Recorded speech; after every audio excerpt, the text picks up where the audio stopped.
આ લોકો દ્વારકા આવ્યા હતા, દ્વારકા ફરવા માટે આવ્યા હતા. આપણે 5 પોઈન્ટ ફરાવ્યા છે એ લોકોને, જાણે કે રૂક્ષ્મણી મંદિર છે, નાગેશ્વર જ્યોતિર્લિંગ, ગોપી તલાવ અને બેટ દ્વારકા. તો ચાલો આપણે એ લોકોને પૂછશું કે આપણા જોડે કેવી એ લોકોને મજા આવી છે. ચાલો, શું કહેશો કાકા, કેવી આપણા જોડે તમને મજા આવી છે? બહુ ફૂલ એન્જોય કરાવ્યું છે તમે. બહુ સરસ મજા આવી ગઈ. સમય પણ સાચવી લીધો છે. કોઈ પણ જાતની ઉતાવળ વિના સંતોષજનક રીતે બધી હિસ્ટ્રીની સાથે બતાવેલું જે છે અને એમની સાથે ખૂબ જ મજા આવી ગઈ છે. કોઈ પણ જાતની ઉતાવળ કરી નથી.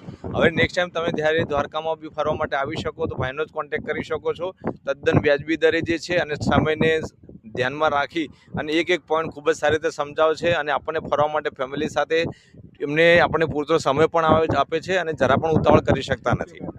શું કહેશો બેન, તમને કેવી મજા આવી છે? બીજી કે આજે દ્વારકાની ટૂર આમની સાથે કરી, એમાં જે ઓટો છે એક ઓટો નથી, એમાં એક પોઝિટિવ વાઇબ્સ હોય છે. એમનું જે સરસ છે, જે ઓટોને સારી રીતે શણગારી છે, એના સોંગ બધા છે, એટલે એ સાંભળતા મન દિલ ખુશ થઈ જાય છે. સરસ. શું કહેશો ભાઈ તમે? સારું હતું, મજા આવી ફરવાની. મજા આવી ને?